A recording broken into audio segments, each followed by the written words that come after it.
Hi, everybody. Welcome to the latest episode of Everyone Hates Recruiters with Yasmin Akhtar of NHS Digital, who only cancelled 3 times before this, but we've eventually managed to track her down and get her involved. So, listen, thanks for joining me this morning. Welcome. How are you? I'm good. Just very quickly, just to kick off, do you want to give everybody just a sort of overview of who you are, where you work, and all the rest of it? I shall. So my name is Yasmin Akhtar. As you've already said, I am the current head of academy at NHS Digital. So my role at the moment is primarily focused on delivering the early talent strategy for the business. So making sure that we have the best offering for the talent correctly represented in the marketplace. So the early talent market is really competitive in the UK, and there are, a variety of different routes that people can take either before higher education or after. So it's really important to us that the offering is right and it represents us in the best way possible. And previously to my role at NHS Digital, I spent 9 months with Accenture in Leeds, so working on landing the Channel 4 tech team into Leeds, which was pretty exciting and pretty cool. Setting up their local office, recruitment and attraction strategy, events, and expanding their employer proposition in the local area. And then before that, I spent 4 years at Sky Betting and Gaming, so nice northern household name, delivering and developing their early talent programme. And then before that, I was with Jet2 for 5 years, so I'm really proud that I've worked for some really fantastic northern businesses, so strong northern roots. Yeah, most definitely. There's some impressive companies on that list. Yeah. Shall we start off with probably the most important question: is how does a Manchester United fan survive in Leeds? Oh, I don't. I'd like to say I keep it quiet, but I don't, because I'm just not a quiet person. I've had some pretty interesting experiences out and about in Leeds watching United, but I think there's probably more of us than what you would think. I always seem to find a few of us, but I'm quite lucky because my other half's a United fan as well, and I guess obviously things are very different at the minute. It's not like we can really go out to watch the football like we used to. And to be honest, this is going to sound like I'm getting old, and I think it's because I am. I actually just prefer to watch it in the comfort of my own home. Oh, don't say that. And well, I think, and even that I find stressful. So I think, yeah, it's probably one of the things that a lot of people miss going out and, miss going to the game and things like that. And, I think it's something that we probably really took for granted. I can't foresee it being, I don't want to say it's not going to be a successful season. I think it's going to be interesting. We need some more buys, don't we? But yeah, listen, I think it's United are definitely a work in progress. So you would be one of the very few United fans that actually like Leeds. I presume you don't mind Leeds United, or do you secretly? No, I 100% mind. That's probably one of the fixtures that I'm looking forward to the most. I think it's going to be like really gritty. So we'll just see. United Liverpool is probably my favourite fixture, and I've been to a few, and it's always buzzing and it's dead vibrant, and obviously probably very interesting. And then United Arsenal is always brilliant as well. Probably less so in recent years, just doesn't feel as like competitive. But Liverpool are always the side that like really get us going. And I guess City as well, really. But a derby's always great, isn't it? But Leeds is going to be the one this year, I think. So I'm excited to see how it pans out, because they are playing well. I know it's early days, isn't it? But yeah, listen, they've made a good start. A lot of these conversations we've had with people recently have been sort of had the discussion about sort of how COVID has affected sort of different companies and places, and it's probably a question I was probably going to get away. I couldn't ask somebody who works for NHS Digital what's the impact been with the business and how have you guys coped, and just tell us about sort of how you found the last 6 months. If it is, I think it is 6 months, isn't it? Maybe more. Is it 6 months? I think all the days are blended into one now. So I think probably the same as probably a lot of businesses. It's been incredibly busy, as you can imagine. Lots of different stuff going on, and I think really prioritising our people has been extremely important, because I think what we have to appreciate, as everybody does, is that we've moved into a space where we're all working in a situation where at that point 6 months ago we weren't probably used to. So it has a different effect on people. Some people really, really love being in the office and miss that human interaction, which I definitely do, and I'm always that kind of person that will go around and speak to people rather than send an email. So I think for people who kind of operate in that way, it will be incredibly difficult. When you're trying to do a job and get stuff done, it makes it even harder. But I am actually really proud of the way that everybody's just adapted, and I guess you want to call it the new way of working. And I think everybody's gotten very used to it, but it has been incredibly busy. And I think something that, I guess, in terms of adapting how we currently do things, when I joined, the recruitment for our new, I guess, trainee cohort had already been complete, or was in the process of being complete. So we were, I guess, very lucky that we were still able to do that face to face before the lockdown hit and, you know, the social distancing measures. So I think the next big thing for us was, you know, how on earth were we going to onboard 41 trainees in September? Because as soon as you think about that, you think that's a lot of people, and to do that virtually at that point, I guess we were thinking, you know, in the early days of new world and new way of working, planning a virtual onboarding and induction actually probably seemed really challenging, as it would to a lot of people. And I think current feedback though is that it's probably one of the best we've ever done in terms of content, in terms of creation and how it's been delivered. So that's amazing. But I think from my perspective, we really had to take into consideration what a different experience our trainees would be facing in a pandemic. You know, starting a new job at the best of times, and probably first one after education is always going to be really challenging. So starting it in this situation is going to be even more challenging, right? So, and I think what's really key when you're joining any business as a graduate or an intern or an apprentice is access to your early talent community, and that's something that we really wanted to embed in that first week. So it was really important that we factored everything in, but in a really digestible format, because I think you and I both know that, I guess, from being on constant Zoom calls or Teams calls, it can be very mentally draining. And I think if you're not used to operating that way, and not a lot of us have been, but we've gotten used to it. But if you're starting your first job, this will be a completely new experience for you. So we just made sure that everything was really digestible, included lots of after work socials. So we did a quiz, we did extreme Pictionary, and we really wanted to create that sense of community so people felt like, you know, they belonged. I guess sessions on personal brand, getting to know people within their support network, and with a really strong focus on mental health and well-being at work. So we did some like lunchtime Pilates sessions. So just really trying to integrate them as best as we could into a business. And you know, it went really well, and the feedback's been great. But it's like, now the next thing for me is how do we maintain that, because that's a lot of people who have gone into different areas of the business that will need that level of support as they move through in this situation. And I think one of the things I've said to them all is, you know, when you're sort of talking in years to come, you'll be able to say, you know, we were, I don't know if this can be positive or not, but we were the COVID generation. We were the people who started in, you know, in a business in this situation, and we did it, kind of thing. So it's a really different experience, but it's one that I think we have risen to the challenge, and we've made it work, and the feedback's been great. I've actually got a feedback session tomorrow with the team about it, so I'm really looking forward to seeing the results. And obviously we'll have to temper it, and there will be stuff that we will change.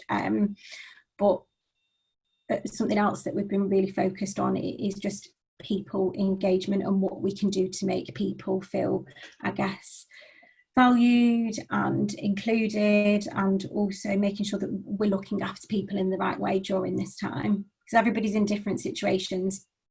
Very true. So if we go back sort of, let's say 9 months or 10 months before even knew what coronavirus was, nobody had ever heard the word furlough. What would you say has been the biggest change within NHS Digital? What's been the biggest sort of pivot or change that you've noticed? Probably difficult for me to say, because I've only been there since February.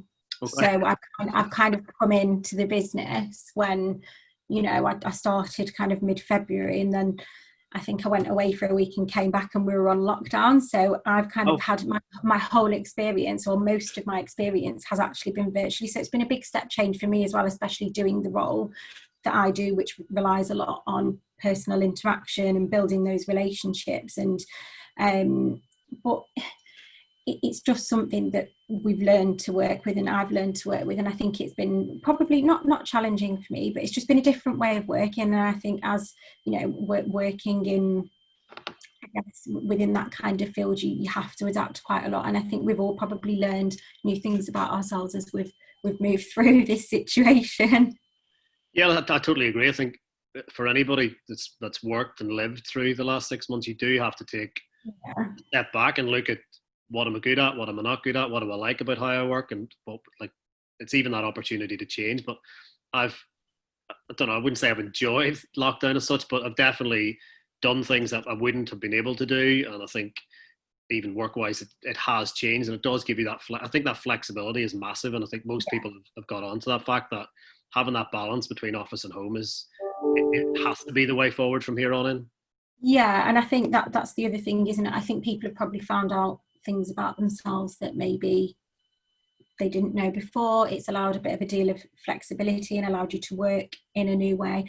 Equally, I think there can probably be, I don't want to say negatives, but it can also, you need to be careful that it doesn't drive a culture in with yourself, because essentially your office is in either your spare bedroom or your living room. So when you shut your laptop, you need to shut your laptop, and that's it. And some people are very good at that disconnect.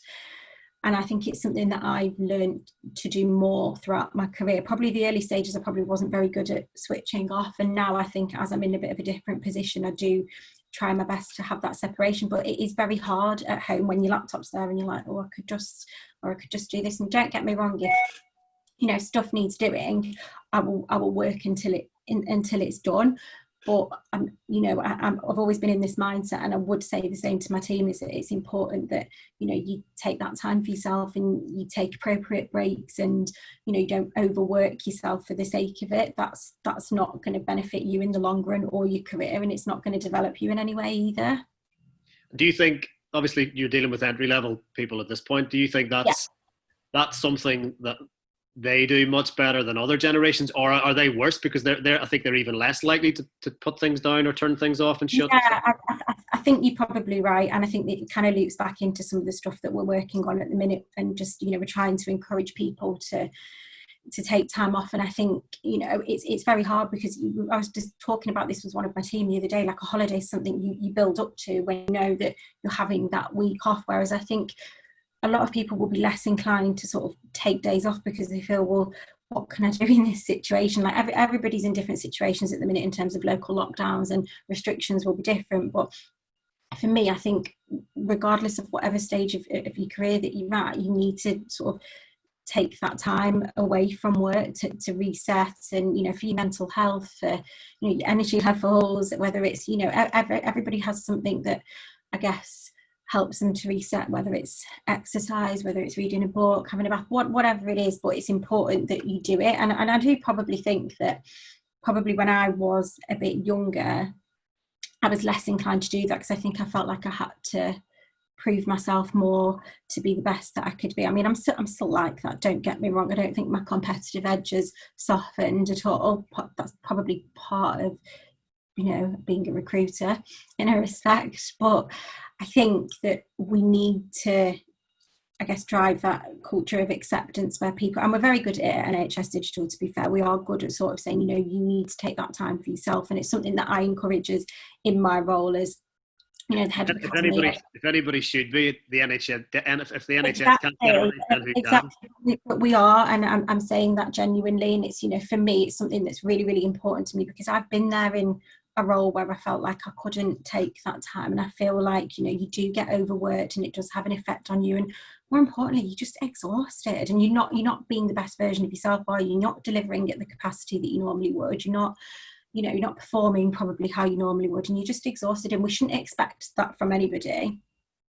And would for you personally, is that something you think you're particularly good at, is being able to do that sort of switch off, as you said, go for a run, reading? Yeah, now, but I think it comes with years of experience and practice and learning from, I guess, mistakes that, you know, and I guess I guess working and working for different companies and knowing what works for you and what doesn't, and I guess how to manage yourself and how to know when to say no, which, to be fair, is something equally, you know, I'm very much, at times I've probably been a people pleaser, and I've wanted to make sure that I'm either delivering the best experience or I'm doing as much as I possibly can. But it's like, is that good for you? And also, is it good for your career development? That's what you have to start asking yourself. And I think my roles that I've had in the past couple of years, so this role, my role with Accenture, have just taught me to be, you know, to step into more of a strategic space, to probably relinquish a bit more to my teams, which I find really, really hard, because I'm a bit of a control freak, and anybody that's ever worked with me or that knows me would say that in all aspects of life, because I like to know what's going on. I'm like right in the detail. And it was funny, because I was actually having a conversation with Natasha Zalem last night, who, you know, she runs Empowering Women with Tech, so we're quite good friends, and just talking about stuff and work. And she was like, right, I'm just going to say this, but have you, like, you know, have you started to sort of not try and be in the detail as much? But at the minute, the way that we're working through things, I have to be in the detail, because we're sort of kind of trying to embed a lot of new things, and I like to be quite close to things until I'm confident that they can run in a certain way. And I think as a, even at strategic level, you have to do that, because, you know, I like to make sure stuff is right, and also I'm a massive perfectionist, which again, it's not always a good trait to have, but it's just one of those. And I think it's more about accepting who you are and how to manage yourself and how things work for you. Yeah, so just on the, so you talked about sort of that talent strategy. So correct me if I'm wrong here. So you sort of moved towards grad and entry level in the last couple of roles, and was that a conscious decision that you made? So, I guess it wasn't a conscious decision, I would say. I think it was more, I started my career in agency, so obviously worked with Sandra, as you probably know. We had a good couple of years together, and I think naturally, is like a lot of people would say who work in recruitment, like they fell into it. It's not something that you come out and be like, I want to do that for the rest of my life, get me there now, sort of thing. I think I sort of came out of university, I had, you know, wanted to stay with my friends. They were all finishing their teaching degrees. And I think I was a bit like, well, I like people and I like talking. So the two just sort of naturally went together. And I did work agency side for a couple of years, and unfortunately it was just quite ill-timed, sort of 2007, 2008, 2009 time, recession. I faced a couple of redundancies quite early on in my career, and if anything's going to make you resilient, it'll be that. You sort of, you know, 21, 22, and you're like, oh my God, what am I going to do? But you have to keep cracking on. And I think that's probably shaped me to sort of how I am today. So I ended up getting a temp job at Jet2, so where the recruitment team was literally in inception, and the role just naturally evolved from there. And I think my favourite part of being talent side, you know, is working with the stakeholders and building relationships, and something that I really carried through to Skybet when I left. But it just got to a point for me where I was a bit like, I was just craving something more than everyday recruitment. I wanted to sort of expand on what I did, kind of really like sort of the talent mapping and development. But then there was sort of this point where my boss said to me, he was like, oh, you know, we're going to run a grad scheme, do you want to pick it up? And me just being me, I'm like, yeah, I'll do anything. And that's just, I put my hand up for everything, which is, again, probably not the best traits, because you end up with loads of work. But so as soon as someone says, oh, this will be really good for your development, you know you're about to get a load of work. So that's just like a piece of advice, because it always happens. And I'm like, yeah, I'll do it. But that's the stuff that I would say you should do. Put your hand up for stuff, because that's the stuff that's going to push you outside of your comfort zone. So I had the opportunity then to take on the development and inception and delivery of the graduate scheme, and I was like, you know what, yeah, that's where my passion is. Early talent is, and it was like, it's what I'm good at. Like, you know, I love the fact that, you know, we're bringing new and interesting talent through the ranks and developing people and giving people opportunities, and it just sort of ties into my passion for, you know, diversity and social mobility and making sure that everyone's got equal opportunities. So it all just fits quite nicely together, and it's just happened naturally. But equally, it's been a nice journey, because I feel like I've got quite a solid recruitment background. There's, you know, employer brand now is a big part of my role, and then I think it's all just shaped quite nicely. So quite pleased with just on that note, What would you say is the biggest challenge of recruiting people at that level? I think it's tough, because I think at the minute it depends, I guess, what disciplines you're recruiting people for. And I think obviously, as we know, the hot topic and hot subject will always be technology and data. But I think the challenge is that there's so much competition for early talent in the marketplace that you want to make sure that you're pitching yourself right, your employer brand is right, you know, you're speaking to the demographic that you want to speak to. And I think there's a certain way, I guess a certain way to do things, and it's about having the right strategy, I think, in the first place, which is a really difficult point to get to. And a lot of it, to be fair, is trial and error. So something that, you know, when we started the graduate schemes, we didn't really, it was more of a like, right, let's see how it goes. And we ended up at a point where we were like, we're getting a lot of male candidates, but, you know, naturally working for a company that, you know, the main byproduct of your offering is sports and betting, and of course that's what's going to happen. So unless you change your strategy and your marketing campaign and you soften things up, which is what we did, nothing will change. And thinking about the kind of, I guess, events that you go to, how you can pitch yourself, you know, because it was a really tough ask. And I think there was no grad program before you, is that correct? No, there wasn't.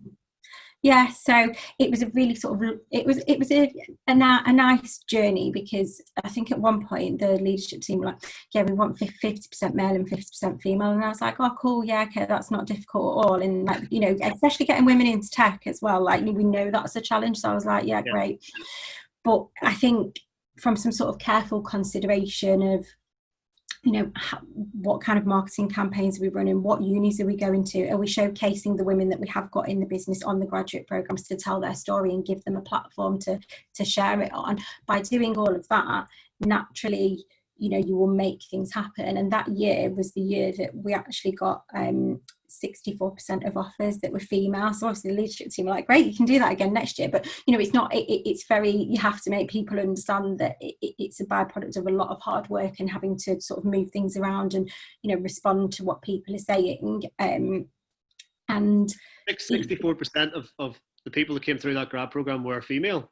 Yeah, so 64% of offers were female. So it was a massive achievement. It's something I'm still incredibly proud of. And it was something that actually got me onto the Northern Power and Future list in 2018. So massive achievement, something that I still talk about a lot because I think it's great. And it's something that I really am proud of. But I think a big part of that as well is like, you've got to have a good candidate experience and journey as well. And that was, I guess, you know, it's the first time a prospective employee is going to engage and interact with you. Your website's your shop window, right? So, and people that represent you on there are your brand ambassadors, and, you know, you need to, I guess, be able to display that authenticity and that, you know, those company values to attract the type of talent you want. It's the initial pull, isn't it? Like, and I think in the past particularly, I guess before everything hit, it's been a very candidate driven market and there's a lot of competition out there. So I think it's all about how you shape your employer value proposition right through to application process, to interview and to offer and to start. And I think these processes really, really define a candidate experience and what sets you apart from other employers out there and what it means to work for you. I think we've chosen to survey a lot of things at the moment to see how we can improve as we move forward in like a newer virtual world. So whether that's for the induction sessions, mental health and wellbeing, to how we engage with our people. I think, like I've said before, it's all about being adaptive to what's going on in the marketplace, because obviously now we're going to see a massive influx of talent, and it's like, right, actually, you know, once we do start to recruit again, it's like, well, we're going to have to approach it in a different way, because it's not the same, and it's about having to be able to pick out the best talent from what's there. Do you talk just with NHS Digital, is there anything that you've done differently there that you've maybe picked up from Jet2 or Accenture or wherever it may have been, that you've sort of been able to sort of implement there that's give you an edge or done things differently? I think so. It's an ongoing kind of process at the minute.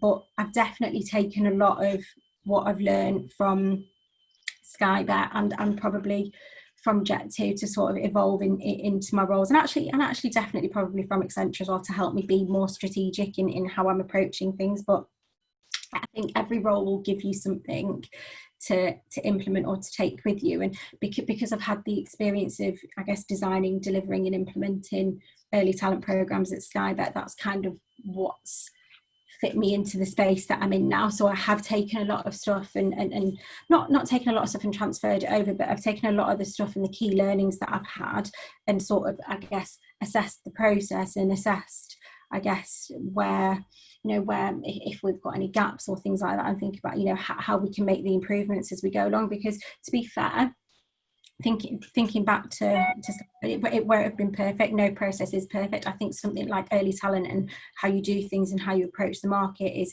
a constant learning curve. You're never going to get it right first time around. It won't be right second time around. You have to treat it as a story, and you have to build upon it year on year to create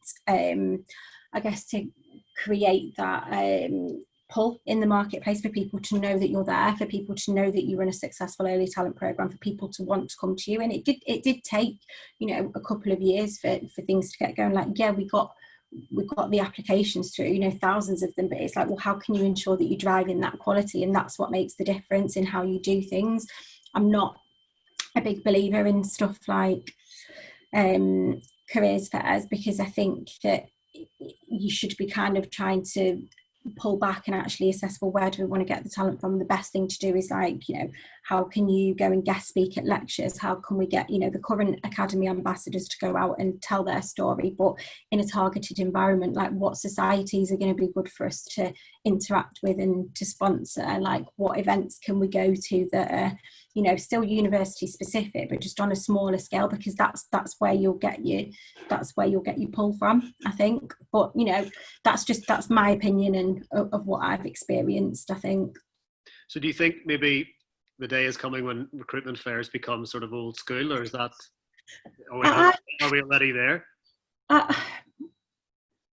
I personally think we're already there. I think I'll be very interested to see over the next few months how, I guess, what choices people are making in terms of the events that they do go to, and what gets you your uptake and your ROI. Because I think careers fairs, it wouldn't be something I would personally choose to do in terms of an attraction piece, but I think definitely brand piece, different story, because you want to let people know that you're there. It's two completely different things.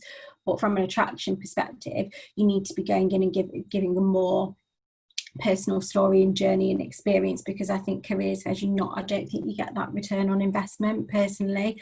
I think it's probably a lot, people go and obviously they'll come and talk to you, but it's more like, okay, so what do you do? And then I'm like, well, if you're going to come to us or you're going to come to the stand, then I kind of expect that what we did. I think it's all kind of positioned in the wrong way at the minute. I think there's different ways to do things that you can attract your talent from. I'm not saying they're not useful, they 100% are, but I think that the bigger things, I would choose to go to the smaller, more targeted events than I would to go to something massive. No, it's a fair point. Just sort of jumping maybe slightly ahead or off piece, but you're obviously heavily involved in the Leeds digital scene. So as someone who's 25 years in Manchester, tell an adopted Mancunian about the Leeds digital scene, how you're involved, maybe how even it differs to Manchester.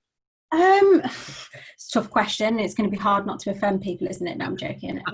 I think for me, one of the most important things, like obviously there's this, and I saw something on Twitter yesterday actually about, is the Northern Powerhouse, is it still a thing? And I was like, yeah, of course it is. And then I realised everybody had voted no, and I was like, right, probably should have looked into this before it kind of clicked. But that was just my honest opinion. That's just how I am. I think, we are trying to really drive that Northern Powerhouse collective, and Leeds is a really big part of that.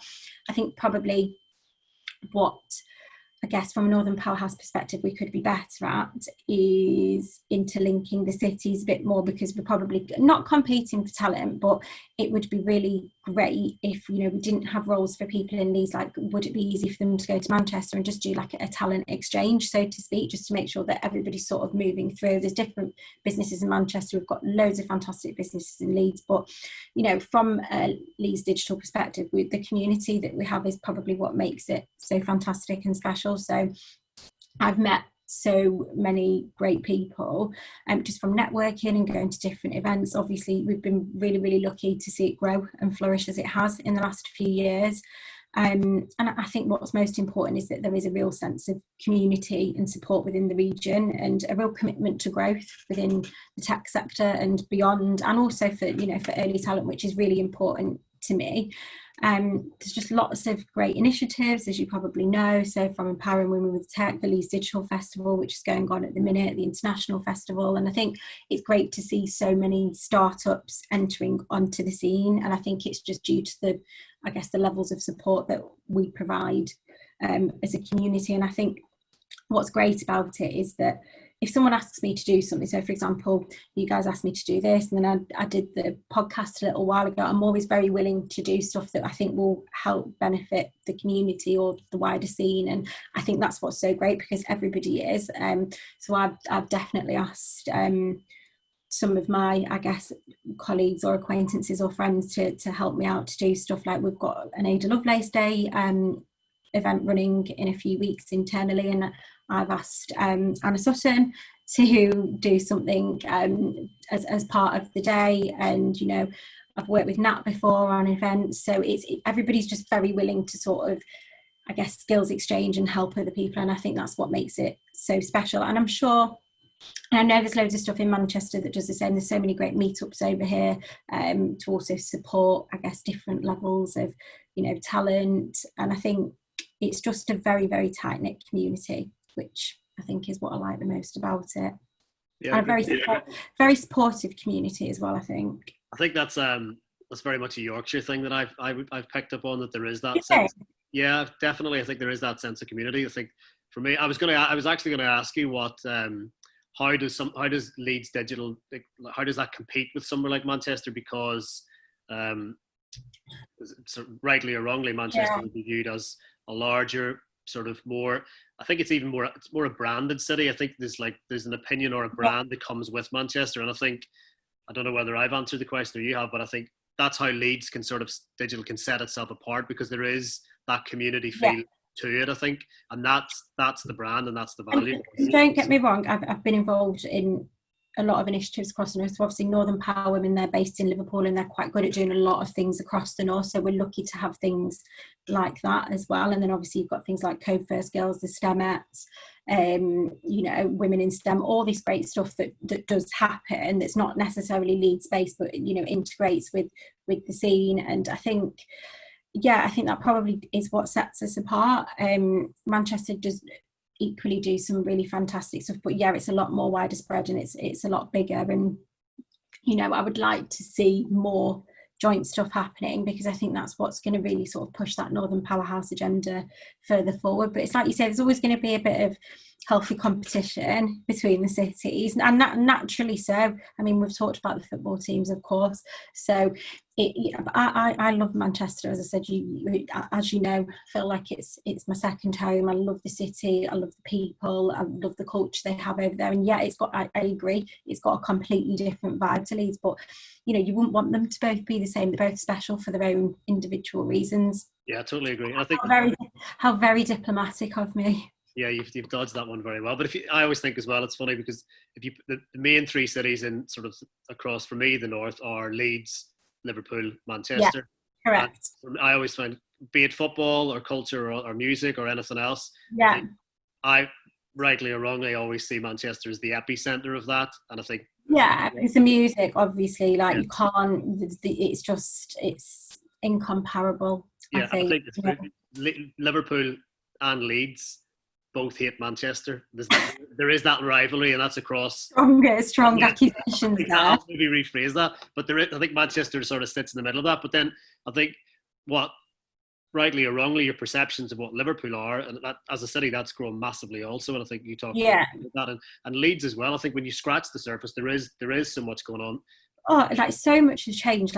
As I was saying to you before we sort of started, I've been in Leeds since I was 18, which was a very long time ago, and I'm not going to stipulate how long, But I've just, the reason why I was so attracted to the city for university was because, you know, how the cultural sort of diversity and how much was going on, and that was then, and now it's just absolutely, it's been so good to see, you know, to see it flourish. There's so much to do, you know, when we can go out and do stuff, but there is all the independence that we've got. Like, I'm a massive lover of like my independent coffee and places, and they're the places that you should really support. And I think that scene is very integrated as well. So it's one of those things, I think, if you've been in Leeds for a long time, you know, you naturally will know everybody, like, oh yeah, you know Sandra, oh yeah, know this person. It's just, and that's kind of what I like about it, because you've kind of built up that network. And something that I think is so important to anybody in their career is you have to make sure that you network, because you can't underestimate the power of networking. It's so important.